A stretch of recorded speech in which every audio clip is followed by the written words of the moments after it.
Hello, I'm Scott Soshnick. And I'm Eben Novy-Williams, and this is the best regular season team ever. Sports business podcast, the Sporticast. So what? What do the Bruins do? You take out the President's Trophy, march it around the parking lots of the local shopping malls, and see what kind of celebration happens. By the excellent emoji use back there. Look at your little unhappy face. At first I thought you had a smudge, and I'm like, oh no, it's an unhappy face.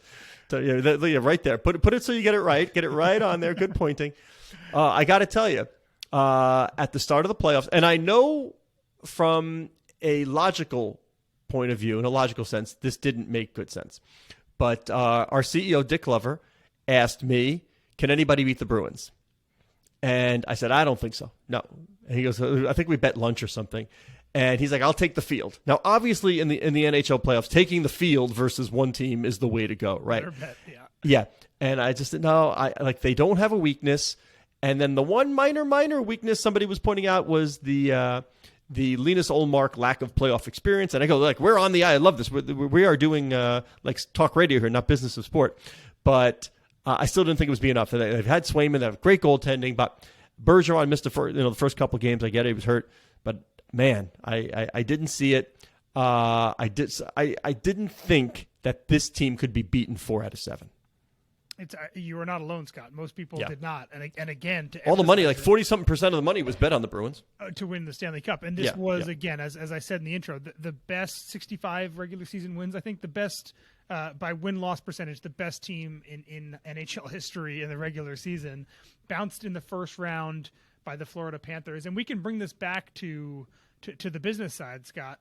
The Bruins sell out every year, almost all the time, right? So having the best team in the league this year, maybe sold a few more standing room tickets, but really not a huge impact, I don't think, financially on the team. Correct. What matters here is those home playoff games. And for this team that was this good to get only 4 home playoff games, I imagine from a financial standpoint, is a big underwhelming flop for the owners of the Boston Bruins. Well, let's talk about it in the context of Giannis Antetokounmpo, and he made a lot of noise with his comment about no, it's not a failure, and life is steps, and you learn, and I get it, I totally get it. But if you were asking the president, CEO, president biz ops, anybody on the revenue side of the Boston Bruins, if this was a failure, the answer is yes. I can guarantee you that the budget line was more than 4 home games for the Bruins in the postseason. I can guarantee you that. And, more impactful for the Bruins, by the way, than the Celtics, because keep this in mind, people forget this. The Celtics are a tenant in that building. It's owned by the Bruins. There's a reason why the seats are gold. You can bet that if the Boston Bruins, if Wyc Grousbeck and Steve Pagliuca and that group owned the building, those seats would be green. However, they are gold for a reason because they are controlled by the Boston Bruins. Yeah, it's going to launch so many questions about load management, which is a term I think NBA fans are very familiar with. NHL fans maybe a little bit less, and part of that I think is a cultural thing around the game. But the amount of attention the Bruins obviously paid towards getting that record and having players that were playing later, not resting maybe as much as a lot of people thought they were. I think this is going to launch a whole new set of questions about how important the regular season is in terms of getting your team maximized for the playoffs. And it may result in, I would say, Scott, I would not be surprised if moving forward we see NHL stars playing a bit less in games 75 to 82 than they did this year or have in years past, just because of the legacy of this Boston Bruins flop. Yeah, but I can tell you, if I go to an Edmonton Oilers game and McDavid doesn't play, I am not happy. He is singularly worth the price of admission. I want to go to see him play, specifically like Jordan. If you went to see the Bulls and Jordan doesn't play, you're like, this is no good. But I will tell you this, and I know it's a little inside hockey, but I did have a conversation, and I'm going to leave the team names out of it, and people just because, whatever, nobody needs to know exactly who it was, going into the playoffs, about who don't you want to play. This was an Eastern Conference hockey person. So it's not a business side folk. It was a hockey side person. Who do you not want to play? That person said the Florida Panthers.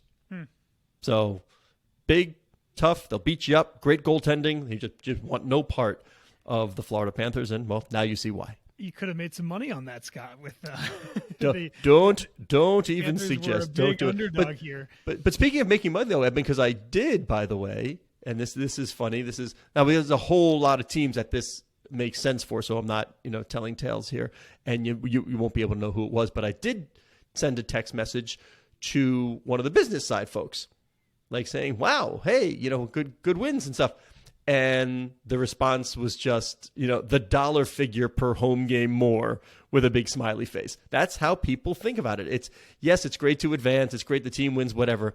But you're looking at budgets and you're looking at, am I in the red? Am I in the black? Am I further in the black? Am I really doing well? Is my owner going to be thrilled with me? That's how these folks look at it. Kurt Bodenhausen, our colleague, did a really good story a few weeks ago. I think we talked about it on the podcast.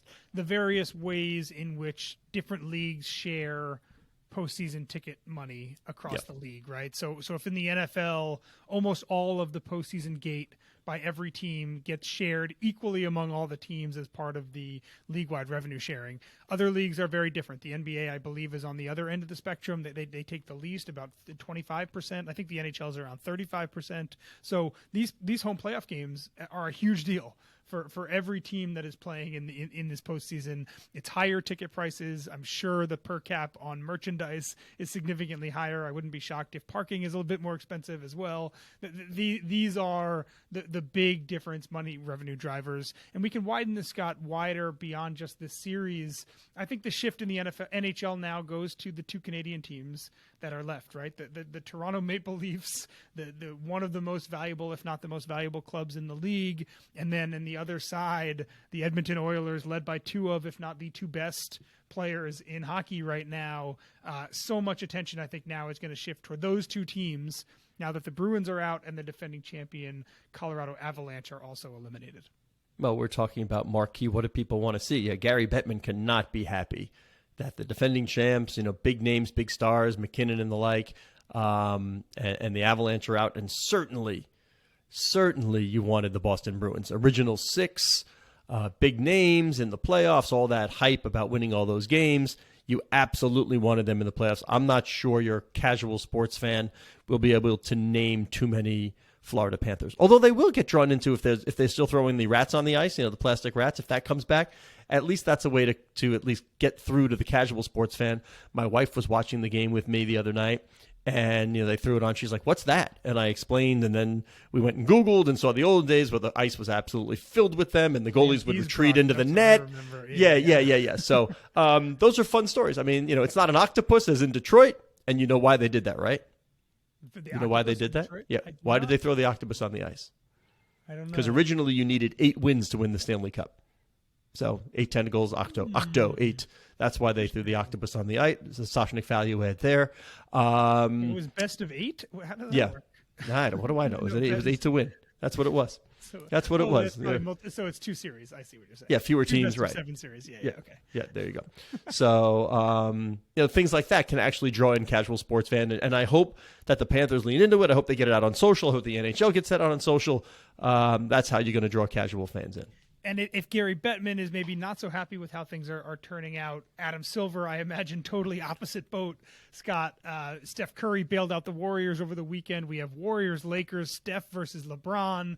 In the East, the Knicks are still alive. And we have, I think if you're a basketball fan, the idea of the Celtics and the 76ers playing a 7-game series is also really enticing. It feels like things are working out very well from a national storyline and stardom perspective in the NBA. Big names, big brands, big markets. What was it David Stern said all those years ago? What would be the ideal matchup in the NBA playoffs? Do you remember what he said? I don't. Lakers, Knicks? Oh, you're so young. You're so young. You got to read the history books. David Stern once said the ideal matchup would be Lakers versus Lakers. Okay. And Lakers versus Warriors and Steph Curry is as close to Lakers versus Lakers as you're going to get. Yeah. But let's not forget, by the way, 1 second back to the NHL. As we record, we've still got 2 New York area teams playing each other in a Game 7 tonight. You've got Rangers against Devils, and those network folks want the Rangers. I know you've got Jack Hughes and an up-and-coming team. I got it. No slight on the Devils. I got it. Good story. But we're talking about Original 6, New York Rangers, #1 media market. And this conversation always brings me back to this debate, and the NHL and the NBA are the two perfect ways to frame it. But this debate between parity on one end, which the NHL has a ton of it, and the coalescing of stars around super teams in the NBA. And the challenge and the benefit, you see both the drawbacks and the benefits. The NHL and any of the 16 teams that are in the playoffs realistically has a shot to win the Stanley Cup Finals. It's great for fans of teams that are not the few top seeds. But the drawback is exactly what we've seen here. You have the two the two best teams in each conference, the Avalanche and the Bruins, both eliminated in the first round. It's the NHL. Sorry, I think every year falls victim in some ways to its own parity. And the NBA, I know the Bucks lost, but the NBA has this way of setting things up where the best teams usually win. The stars are usually on the best teams, and I think it works out better in the end for them than it does these ultra parity leagues like the NHL and the NFL to a degree as well. Yeah, it's the same that the NCAA tournament used to be. Everybody, you want those first and second round upsets, right? That's what you want. But when push comes to shove and I'm dealing with the Elite Eight and Final Four, I want the blue bloods. You know, I want Kentucky. I want Kansas. That's what I want in the Final Four. I don't want one of these small schools that nobody's ever heard of, these Cinderella stories up in St. Francis or St. Peter's, whatever it is, getting to the final. That's not exactly what the TV folks want, and it's the same here. You want your big brands, and the difference is that one player in basketball can have a lot more impact on the game than one player in hockey. And we see it with Connor McDavid and Leon Draisaitl. Two, like you said, two of the best, maybe the best, to play right now is not enough to propel you to a championship. You have to have a good team around it. Which is, by the way, what are we, a week away from the NHL draft lottery, right? Mm-hmm. So we'll find out who gets Connor Bedard, talking about adding talent, adding sizzle. How often do we ever talk NHL draft lottery on this show? Maybe the first time ever. But when you get generational talents in a time when these kids are stars already, whether it's been playing in the juniors or the junior championships, people know who Connor Bedard is, just like they know who all the future stars are. When they're 16, 17, LeBron being on the cover of Sports Illustrated, that's where we are now. You're coming in ready-made stars. One of the reasons, by the way, and I'm not sure it's needed anymore, but one of the reasons why the NBA wanted an age limit. There's two major reasons. One, you're pushing back a little bit older for that second contract, not quite as big. Get it? But you saw from Carmelo Anthony what it does 1 year in college do for the promotion of a player. Carmelo was a good recruit. Everybody knew that. But leading Syracuse in the NCAA tournament to the national championship made him a household name and star before he'd ever done anything in the NBA. Yeah, and we should actually maybe table this discussion for next week, but we should talk more about the NBA and NHL draft lotteries. It's a different system, obviously, than the NFL employs. And this year, both in the NHL, as you mentioned, with Bedard, and then in the NBA with Victor Wembanyama, probably two of the most anticipated draft lotteries that either league has had in the past decade plus. And we saw the Dallas Mavericks tanking at the end of the year, fined $750,000 for essentially choosing not to go to the playoffs. It is essentially what they did, because they knew they were not going to win, and not going to the playoffs gave them an albeit pretty small, but let them hang on to a very small chance at maybe getting to draft Victor Wembanyama. The draft lottery setup is, I think it's a really fascinating business study, and it leads to all these interesting kind of unintended consequences, as we saw with the Mavericks, and some big challenges for the NBA and the NHL, I think, to a degree as well. So let's talk about Bedard and Wembanyama later on, maybe next week, Scott, because it's going to be a huge story in both leagues in the next month. All right. And also, by the way, we wanted to talk about an email I got today that the NHL announced today it was looking for folks to populate its youth advisory board. And, I believe you came up with this idea, Lolo, many, many years ago. I'm going to give you credit even if it wasn't you, because I hadn't heard of the youth advisory board. I know they've been doing it for a few years, but the NHL, in essence, is looking for, I'll say kids, 13 to 17-ish, to sort of every now and then get together and advise the league on what they think they can be doing better, what would appeal to young folks. And you, many years ago on this show, said you thought every league should employ a CTO. a chief teenage officer. Yep. Right? Just to sort of bounce things around. Yeah, you were the CTO, the chief 100%. teenage officer, which I believe I reacted very ebulliently to. What a great idea, Eben Novy-Williams. Much like the board behind you, all your great new artwork and stuff. Great idea. Every league, probably every team should have one. Oftentimes owners, they will rely on their own children. Their own children. We've seen that before. We had owners tell us, well, I didn't know about this, but my son, my daughter, they told me, or my grandchild, they were telling me about this TikTok thing. Hey, how can we utilize that?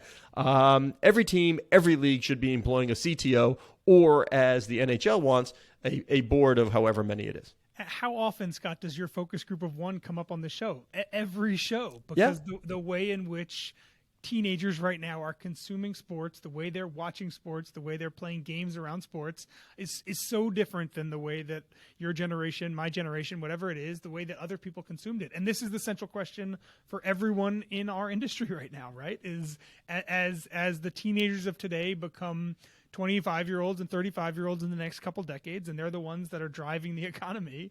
How do we have to position ourselves to match their viewing habits? And I think the chief technology officer, the youth advisory board, whatever you want to say it, I think leagues and teams everywhere should be leaning on asking questions of 14 to 17-year-olds right now as the easiest way to get that information, rather than trying to get it from the top down.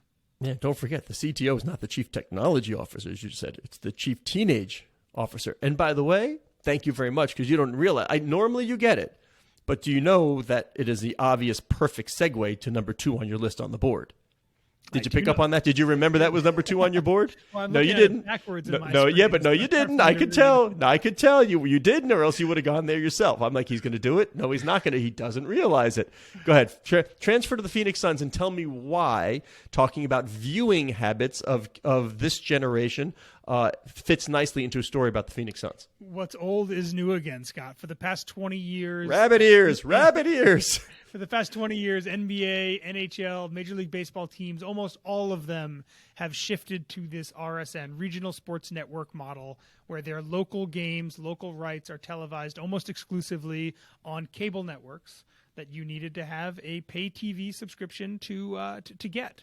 And the Suns are the first NBA team to get away from that model, going back to a model where games are available in 2 places, Scott.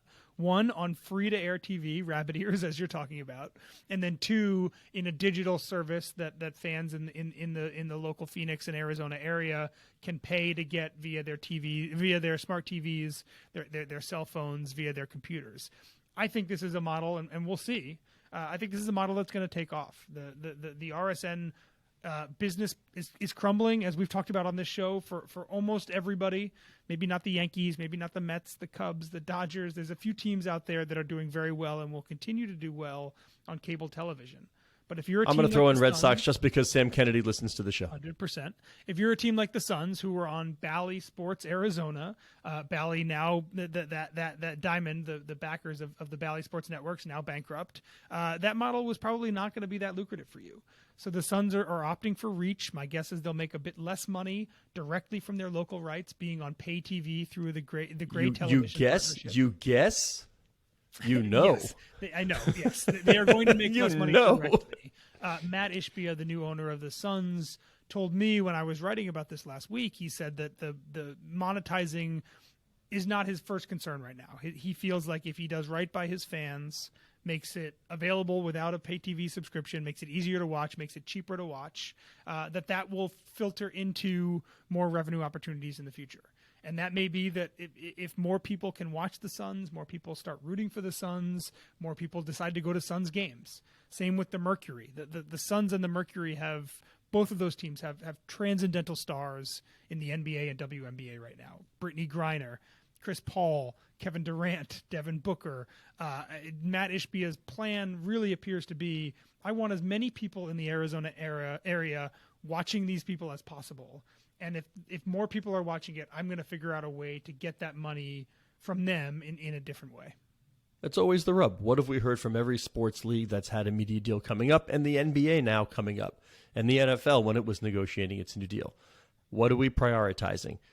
Roger Goodell has always said that scale was the most important thing to the NFL. But they have a luxury knowing that they can dabble in streaming, as they do Amazon Thursday night. They can dabble in streaming and still get plenty of money from their other deals. Now you had the same question of MLS, right? You can, at a league level, you have to worry about all the partners, all the teams in totality. Matt Ishbia can say for himself, well, I'm willing to take less, and I think scale's the way to go. Great. He can do it. That's a unilateral decision. It is a as David Stern used to say, it is a majority of one. Matt Ishbia makes the call. However, you're also, when you're looking at leagues like MLS, you have to take into consideration that there are owners who got in at a very low price point early in the league. You've got people coming in later paying hundreds of $millions for their franchise. Same in the NFL, by the way. Those who pay $6 billion, hi Josh Harris, for their franchise, not done yet. We have more to talk about coming up, maybe in a later podcast, but more there, have certainly a different view from somebody like the Tishes and the Maras who got in early and have no debt, that kind of deal. So it's a different equation.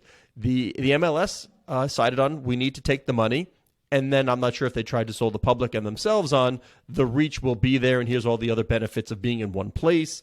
I get it, but this debate of scale or money, like, it's a perfect world when you can get scale and money, and they all know it. Just not there yet. It'll be interesting to see. It's a great test case, which is why I think that Suns move got so much attention. Everybody wants to see what happens with them.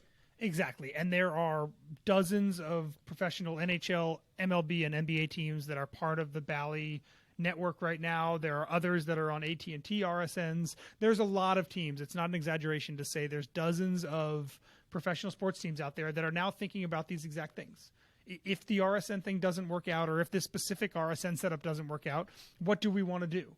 And digital is going to be a part of everybody's plan. That seems unequivocally accurate. But I think the question of, do we want to still be on pay TV? Do we want to maybe offer things on free TV, broadcast television, which the Suns are doing, as we said? I think we're going to see a lot more teams in the coming months start to lay out their vision of what this future looks like. Yeah, absolutely. And I love the fact that Steve Ballmer was there before we sort of heard a lot about the RSNs collapsing. He was looking at direct-to-consumer. You and I have heard about some. Yeah, we've heard about a number of other teams and owners who are also looking at direct-to-consumer, know your fans better, try and rope them in with e-commerce, get more data. The more you know about them, the more valuable each eyeball becomes. So that is certainly where it's headed, we think. Still no idea how the RSN situation is going to shake out across all of the leagues, except for the NFL. But it certainly matters most to NBA, NHL, and MLB, which is right in the middle of of the season now, going. So they're in the toughest position of having to figure it out on the run. Yeah, exactly. And the Suns have this great break, right? They have this good when the playoffs are over, they're going to have a 6-month break where they can figure out all this stuff and lay it out. Baseball teams don't have that advantage, right? So I think we're going to see more on the NBA and NHL side in the coming months just because they have that breathing room, and some contracts are up, right? Some contracts are up. So they have more leeway and more freedom than baseball teams do for sure. Speaking of contracts, I would say Eben Novy-Williams, if there were big-time deals given out in the sports business reporting world, I would gladly, knowing how you're going to approach your job on a daily basis, having sat next to you for how many years now? What is it? Yeah, a dozen. It's only 12? That's it? 12? 12, yeah. All right, for more than a decade, then we'll say for 12 years. I'll say baker's dozen almost. I would give you a lifetime contract, okay? I would absolutely give you a lifetime contract, knowing that you're going to deliver in whatever the metric is that we need you to deliver in. And clearly, in the sneaker game and the apparel game, others feel the same about Steph Curry. By the way, not bad, 50 points, Game 7. And Nike, Kevin Durant. Lifetime deals, UA and Nike, both of them, within like a month. So added to the mix. But Nike had only done that for Michael and LeBron in terms of basketball players. So congratulations, Kevin Durant and Steph Curry. I'll be right back, Scott. I'm just going to text my agent real quick. And call.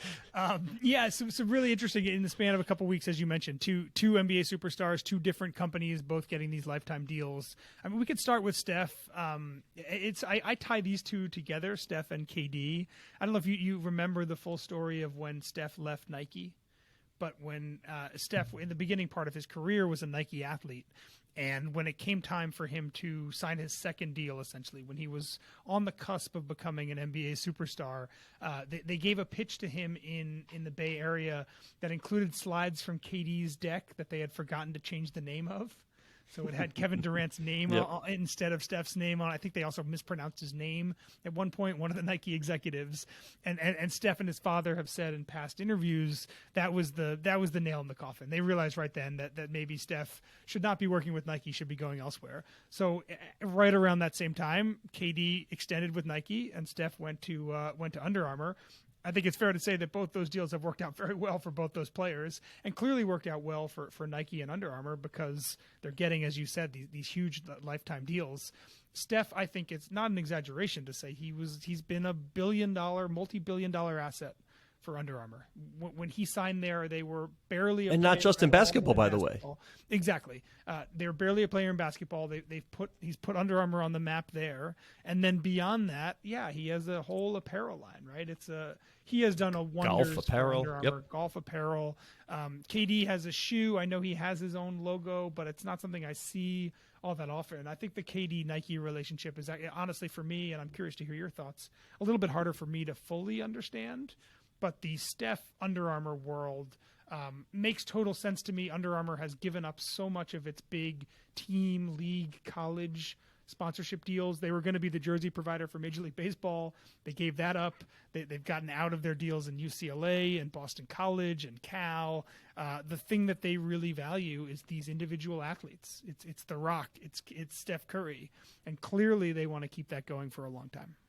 Curry is just obviously global ambassador, global star, icon, change the game. I totally get it. And what do they used to say about big men? Like, big men don't sell shoes, right? Because they're not relatable. And I guess it's a tip of the cap to Kevin Durant that I don't think of him as a big man, but Kevin Durant's a 7-footer, right? But you don't think of him as a 7-footer because of how he plays the game. Like, it's not sort of a back to the basket, whatever. He's a dynamic scorer. I get it. That's very inside basketball.